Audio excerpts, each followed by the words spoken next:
Видим първата бърза обиколка на Ани Ванков, номер 19-35. 19-35.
Първият финишира номер 3 Ани Ванков.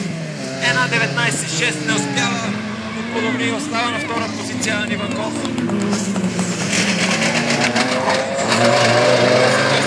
Василев при приключването на скорост и го средата на неговата последна бърза обиколка. Номер 1 Васил Тодоров.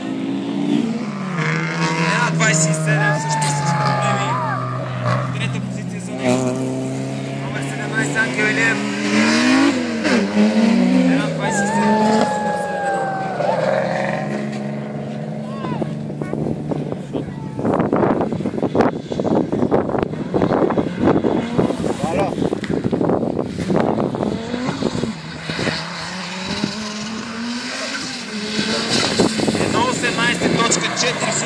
Още малко подобри рекорда Владимир Василев. 1.18.463. Победител клас М3 и рекордьор на пистата тук. Номер 58 Владимир Василев.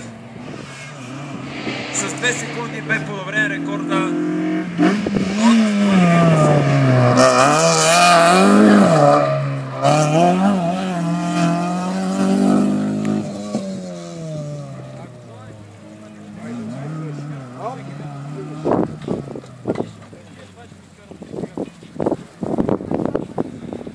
Около 4-5 минути ще се дават наградите, така че моля ви се, не си тръгвайте. Водорижият подобри рекорда няколко пъти.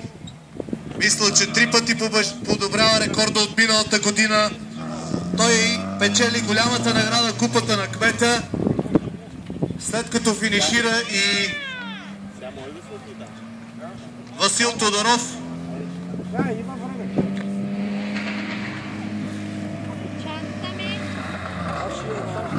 Сега може всички зрители да дойдат насам тук.